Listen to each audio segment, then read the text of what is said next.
할렐루야. 하나님의 은혜가 오늘도 함께하기를 주님의 이름으로 축복합니다. 제가 어려서 아버지와 함께 목욕탕을 갔어요. 그래서 이제 둘이서 이제 목욕을 하고 나왔는데, 그 목욕탕 앞에 한옥집, 한식정이 있었어요. 그 당시에는 그 집이 꽤 그래도 괜찮은 집이었어요. 근데 아버지가 저를 이끌고 그 집으로 들어가는 거예요. 그러더니 불고기를 시키는 거예요. 어떻게 보면은 평생 제대로 먹어보지 못했던 음식을, 아주 값진 음식을 시킨 거예요. 열심히 먹었어요.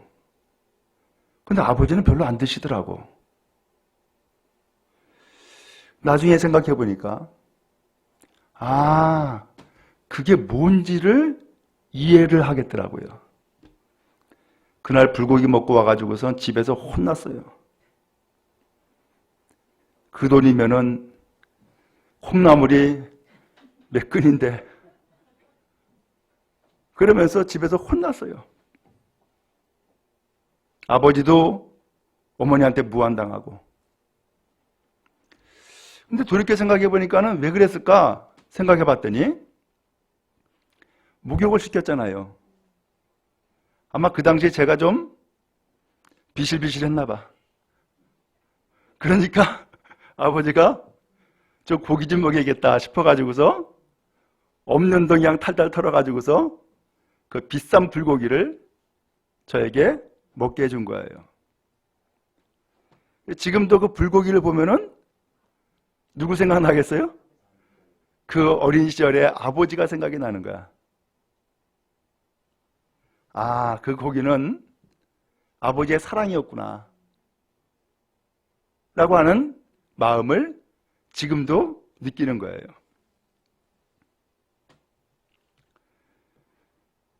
또 제가 국민학교 다니기 전에 교회를 갔어요. 옆집에 있는 아이가 동선아 교회 가자 그러는 거예요. 싫어.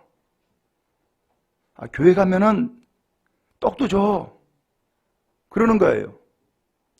그래서 그 옆집 아이에 이끌려 가지고선 처음으로 교회 갔는데, 그것이 지금 생각해 보니까는 성탄절이야. 근데 성탄절에 교회를 갔는데, 그 교회를 가니까는 생전 처음 먹어보지 못한 떡을 먹은 거예요. 떡을 싸주더라고. 그 떡이 뭐였냐? 찹쌀 시루떡. 저는 메밀 시루떡은 많이 먹어봤어요. 왜? 어려서 늘 기억나는 것은 어머니가 고사를 많이 지냈어. 고사를 지내는데 보니까 항상 시루떡을 하더라고. 근데 교회 가니까는 분명히 시루떡은 시루떡인데, 그때 먹었던 떡은 제가 평상시 먹었던 떡이랑 틀린 거야. 찹쌀 시루떡이었어요. 맛있더라고요. 그래서 그때부터 제가 그 시루떡을 좋아하게 됐어요. 그 시루떡 보면은 무슨 생각 나겠어요? 처음에 교회 나갔을 때 그 생각이 나는 거야. 또 제가 제주도에서, 그리고 또한 서울에서 목회를 하다가 그야말로 다운된 상태가 됐었어요. 그냥 힘이 쫙 빠지고 아무것도 할 수가 없더라고요. 그래가지고서 여기에서 빨리 좀 일어나야겠다 싶은데, 뭘 먹으면 일어날 수 있을까? 뭘 먹으면 일어날 수 있을까? 가지고선 곰곰이 생각을 해봤어요. 뭘 먹어야 될까? 그러다가 번뜩 생각난 음식이 딱 한 가지 있었어요. 그게 뭐였느냐? 냉면이었어요. 냉면을 먹으면은 조금 좀 기운이 날 것 같다 라는 생각이 들었어요. 그래서 냉면집을 찾다가 어느 집을 가게 됐냐면은, 당시 하남에 삼교리 막국수집이라고 있었어요. 거기에서 먹는데 동치미로 해가지고서 막국수가 나오는데 항아리에 동치미를 담아놓고 그리고 항아리째 식탁에 나오더라고요. 그래서 그 막국수에다가 그 동치미를 부어가지고서 먹는 거예요. 야, 기가 막히게 맛있더라고요. 제가 그것을 먹으면서 무슨 느낌을 받았느냐? 마치 닌겔 주사를 먹는 것처럼 그런 느낌을 받았어요. 그래서 그 항아리를 통째로 다 먹고서 그리고서 그날 기운을 차렸어요. 지금도 생각해 보면은 그 막국수 생각하면은 무슨 생각이 나요? 아, 그때 내가 다운되었을 때에 그거 먹고 내가 힘을 얻었지 라고 하는 생각을 하게 되는 거예요. 여러분도 그러지 않아요? 어떤 음식을 보면은 혹은 음식을 맛보면은 옛날 생각이 나고 어머니의 그 손맛, 아버지의 사랑, 이게 생각나지 않아요? 참 음식이라는 것이 참 묘한 것이 있더라고요. 그래서 어려서는 이거 먹기 싫었는데 라고 하는 것이 나이가 들면 들수록 옛날에 먹었던 음식이 생각이 나고 그것이 먹고 싶고 또 그것을 먹으면은 옛날 생각이 나오고 그런 일들이 있잖아요. 오늘 예수님이 우리에게 그 음식이 되어주신 거예요. 예수님이. 놀랍게도 그 하나님의 역사를 보면은 음식과 아주 밀접한 관련이 많이 있어요. 한 번은 예수님이 십자가에 못 박혀 죽으시게 됐어요. 이것을 예수님이 알고 계시는 거예요. 근데 그 예수님이 십자가에 못 박아 죽으시기 전에 그날 무슨 일이 있었느냐? 유월절이라고 하는 절기를 지켜야 했던 거예요. 그 유월절은 무슨 절기냐? 이스라엘 백성이 옛날에는 이집트의 노예였어요.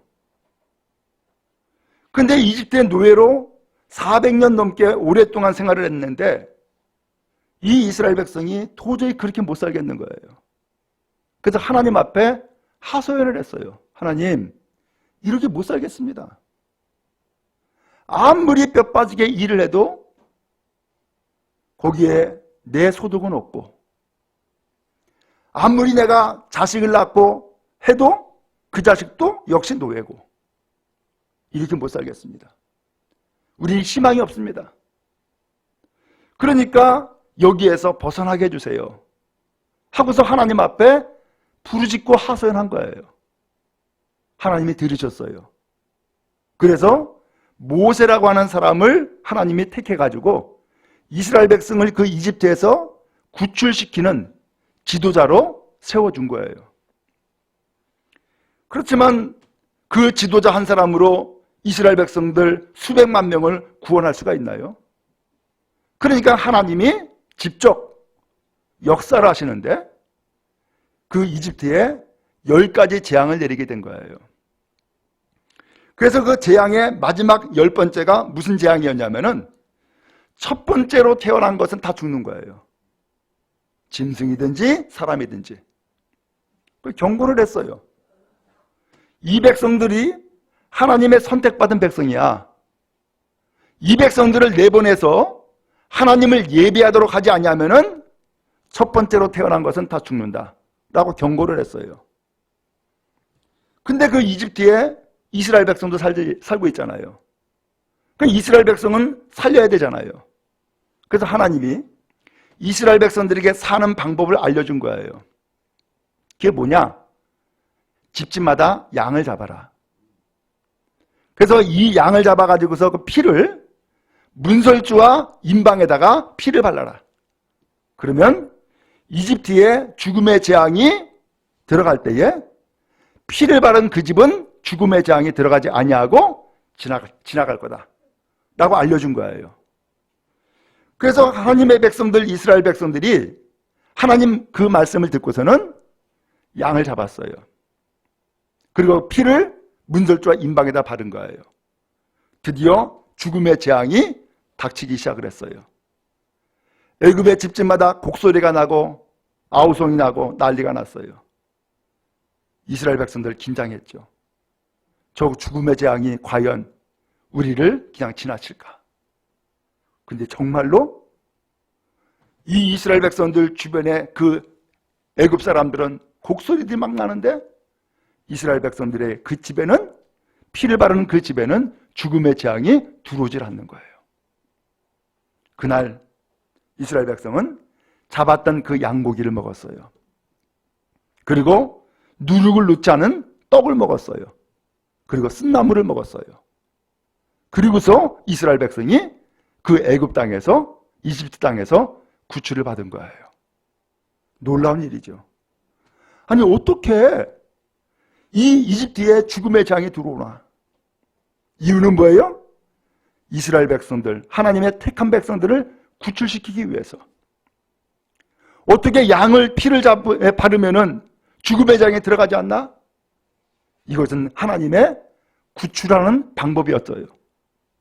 이스라엘 백성들은 거기에서 하나님의 구원을 경험하게 된 거예요.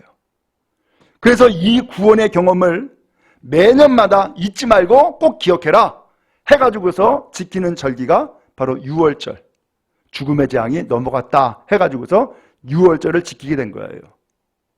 이제 시대가 한참 지나가지고서 예수님이 이 땅에 계신 시대가 된 거예요. 근데 그때에도 역시 마찬가지로 유월절을 지키게 된 거예요. 근데 그 유월절 절기를 지키는 그때가 공교롭게도 예수님이 십자가에 처형당하는 날이 가까이 온 거예요. 제자들을 불렀어요. 제자들아, 유월절 만찬을 하자. 어디서 할까요? 그래서 예수님과 약속을 하고 한 집을 정하여서 유월절 만찬을 했어요. 근데 이 전례대로 유월절 만찬 하는데 우리로 표현하면 밥이죠. 근데 그 백성들은 빵을 먹었어요. 근데 빵을 먹는데 무슨 빵을 먹느냐? 누룩을 넣지 않는 빵을 먹는 거예요. 근데 이 빵을 딱 주시면서 하시는 말씀이, 이것은 너희를 위해서 주는 내 몸이야. 이것을 먹고 나를 기억해라 라고 한 거예요. 그 다음에 또 잔을 주셨어요. 포도주 잔이었겠죠. 잔을 주시면서 또 하시는 말씀이, 이 잔은 내 피로 맺은 약속이야. 이것을 마실 때마다 나를 기억해라 라고 말씀을 또 하신 거예요. 그러면서 예수님이 하시는 말씀이, 내가 떡을 주고 내가 이 잔을 주었는데 이것이 주님이 십자가 달려 죽으시고 난 다음에 다시 오실 것이니까 주님이 다시 오실 때까지 이 예식을 행해라 라고 당부를 한 거예요. 그래서 이 시간 이 예배 설교를 마치고 나면은 예수님이 당부한 그 예식, 그것이 성찬식인 거예요. 이것을 진행해 나가게 될 거예요. 아마 예수를 믿은 지 얼마 되지 않는 분들은, 아니 이 교회에서 아니 빵을 주는데 쬐끄만한 거 하나 주고, 포도주 주는데 쬐끄맣게 하나 주고, 이게 도대체 뭐야? 그리고 어떤 사람은 먹고 어떤 사람은 또 안 먹네? 이게 뭐야? 궁금할 거예요. 그래서 오늘 이 말씀을 그래서 드리는 거예요. 오늘 함께 나누게 될 이 빵, 그 조그만 조가리 하나, 이게 도대체 뭐냐라는 것이고, 그 잔, 그 조그만 잔이 도대체 뭐냐라는 거예요. 그러니까 이것은 누가 먹어야 되느냐라는 거예요.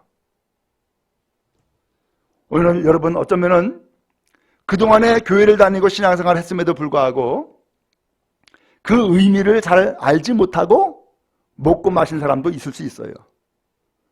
더군다나 초신자 같은 경우에는 정말로 모르죠. 이게 무슨 의미인지. 그러나 그 의미를 제대로 알고 먹고 마시면 거기에 중요한 고백이 담겨 있고 중요한 사건이 담겨 있음을 우리가 알 수 있어요. 예수님이 말씀했죠. 아니 유월절 예수님이 잡히시던 밤에 떡을 가졌다는 거예요. 그럼 예수님이 그 유월절 만찬을 하는 그날 밤에 예수님이 체포가 되는 거예요. 그리고서는 십자가에 처형당해 죽으시게 된 거예요. 근데 그것을 아시는 예수님께서는 체포당하시기까지 예수님은 제자들에게 그리고 많은 사람들에게 주기를 원하셨어요. 뭘 주기를 원하셨을까요? 예수님은 자기의 몸을 주기를 원하신 거예요. 자기의 몸을. 그래서 이 몸이 제자들에게 음식이 되라는 거예요. 제가 그 전에 내적 치유라고 하는 치유 집회에 참석을 했어요.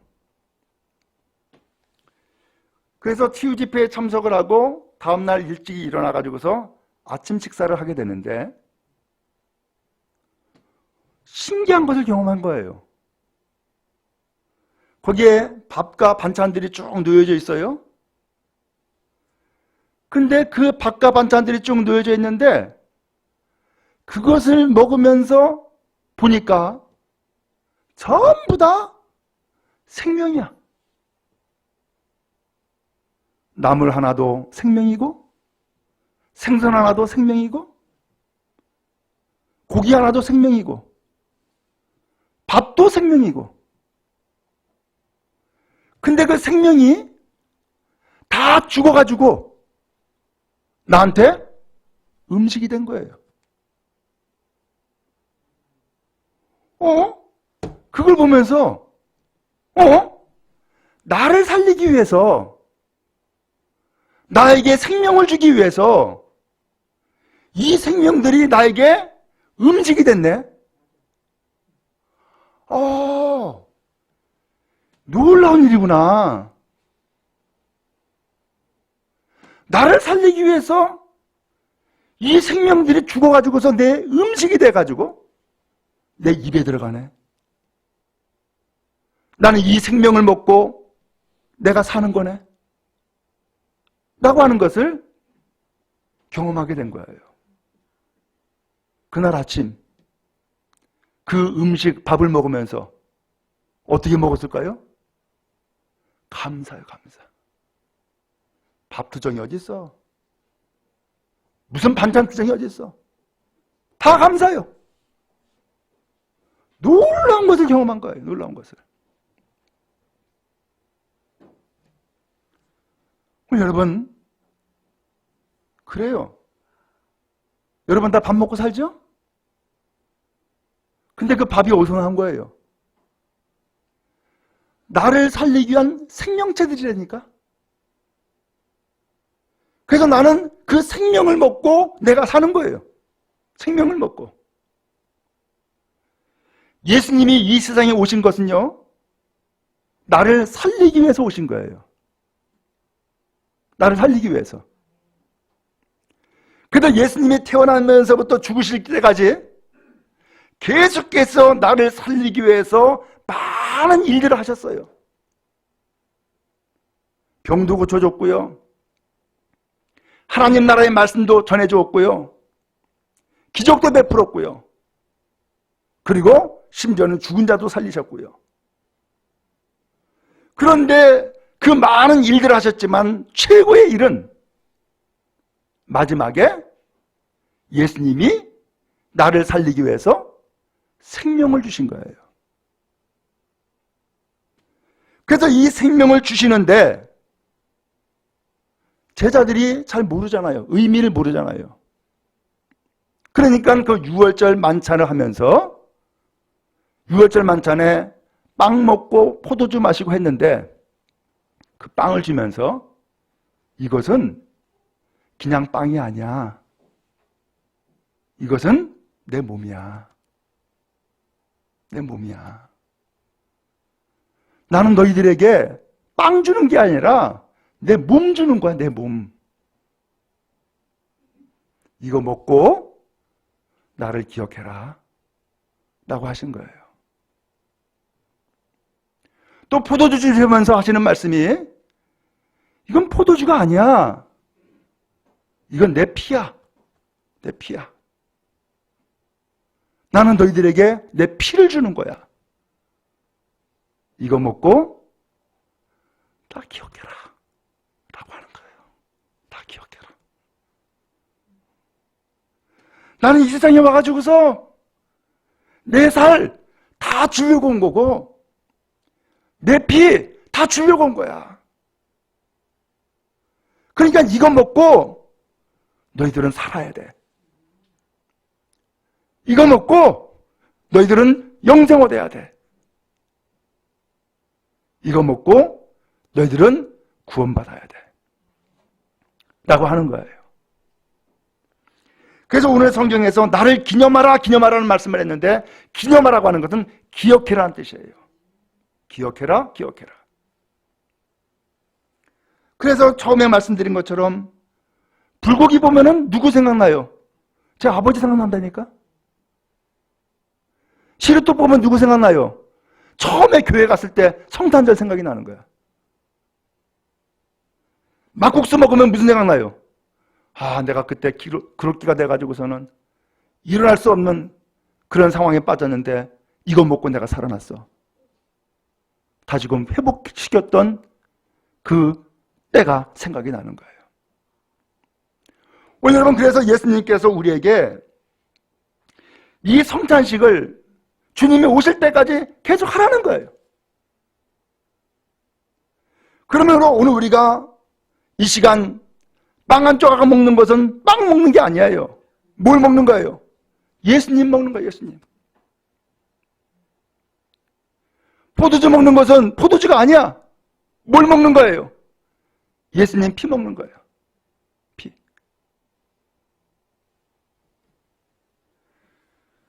그러면서 26절에 이렇게 말씀했어요. 너희가 이 떡을 먹으며 이 잔을 마실 때마다 주의 죽으심을 그가 오실 때까지 전하는 것이다 라고 표현했어요. 주님의 죽으심? 이제 오늘 이 6월절 만찬을 마치면서 바로 예수님이 체포가 돼요. 그러면 체포가 되면은 바로 또 십자가에 달려 돌아가시게 돼요. 오늘 예수님은 그 죽음을 바로 앞두고서 예수님이 이 세상에 왜 오셨는지, 그리고 예수님이 왜 예수님께서 죽으셔야 됐는지, 이것을 오늘 우리가 알도록 예수님은 떡 주면서 내 살이다, 잔 주면서 이건 내 피야,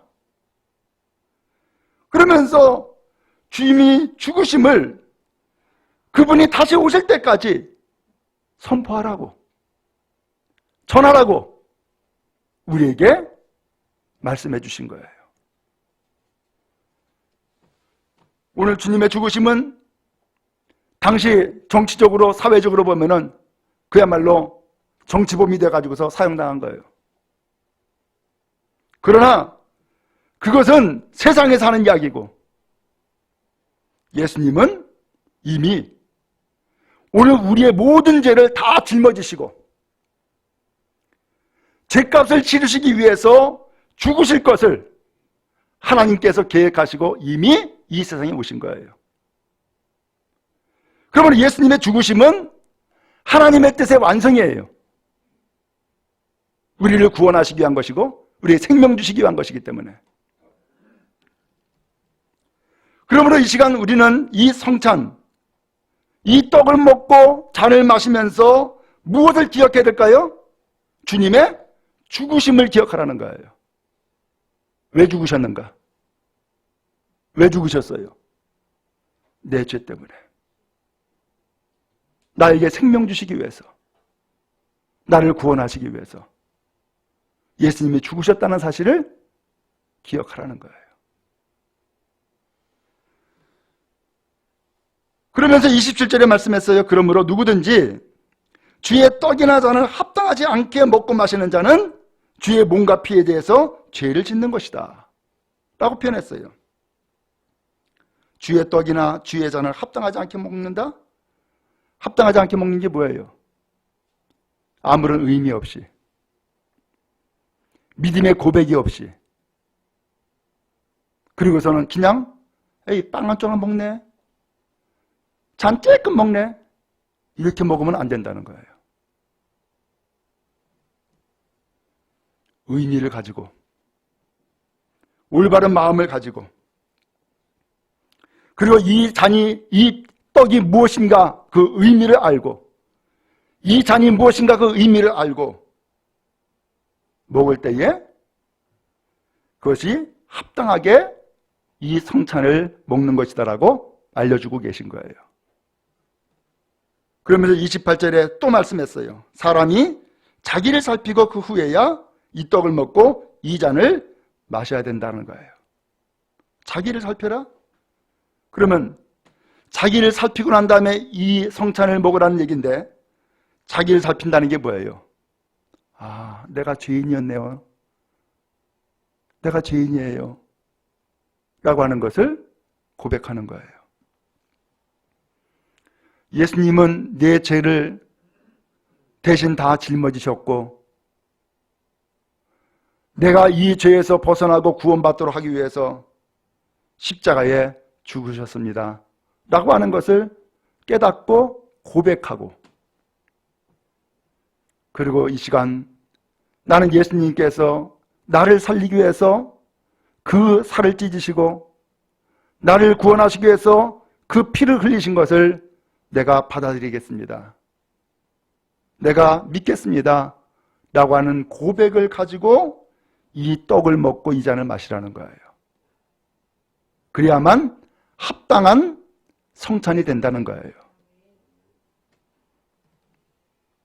그리고서 마지막 29절에 주의 몸을 분별하지 못하고 먹고 마시는 자는 자기 죄를 먹고 마시는 것이다. 주님이 이 떡을 주시고 잔을 주시는 그 의미를 올바르게 깨닫고 이 성찬을 먹고 마셔라 라고 말씀해주고 있는 거예요. 오늘 예수님은 그야말로 우리의 밥이 되셨어요. 예수님은 오늘 우리의 피가 되어주신 거예요. 그래서 예수님이 그 살을 찢어서 오늘 우리에게 주심으로써 오늘 우리는 예수님을 믿음으로 내 몸으로 받아들이는 거예요. 그 잔을 마시면서 그 예수님의 그 피를, 그 피가 생명 아니에요? 그 피를 내가 받아들이는 거예요. 그러면서 예수님은 내 안에 살아 계시기를 원하시는 거예요. 그래서 성경 마지막 요한계시록에 보면은 볼지어다 내가 문 밖에 서서 두드리노니 누구든지 마음의 문을 열고 받아들이면 예수님이 너에게 들어가서 너와 함께 먹고 너와 함께 살겠다라고 말씀을 했어요. 이게 성찬이에요. 우리 여러분, 예수님을 이와 같이 받아들이면 예수님은 우리 안에 살아 계시는 거예요. 그리고 오늘 우리의 죄된 인생을 변화시켜서 새 인생 살게 만드시고, 그리고 오늘 우리를 새롭게 하셔서 주님의 살아계심을 증거하고 전하는 사람이 되도록 이끌어 주시는 거예요. 우리 여러분, 그러한 인생을 살기를 원하십니까? 그렇다면 이 시간 예수님을 마음으로 받아들이세요. 주님, 나는 하나님을 몰랐고 예수도 모르는 어리석은 사람이었습니다. 나 죄인입니다. 그런데 예수님이 내 죄를 용서해 주시고 구원하시기 위해서 이 세상에 오셨다니, 예수님, 내가 믿습니다. 내가 받아들이겠습니다. 예수님이 나를 살리기 위해서 음식이 되셔서 살을 찢으셨고 피를 흘리셨다고 하니 내가 그 살을 먹고 그 피를 마시고 새 삶 살기를 원합니다. 오늘 이러한 고백을 가지고 주님 앞에 가까이 나가는 여러분 다 되기를 간절히 바랍니다. 주님은 오늘 우리의 떡이 되시고 오늘 우리의 피가 되셨어요. 오늘 우리와 함께 살기를 원하시고 오늘 우리에게 새 생명, 새 인생을 살도록 역사하시는 분이세요. 그분 받아들이고 복된 삶을 살아가는 여러분 다 되기를 주님의 이름으로 축복합니다.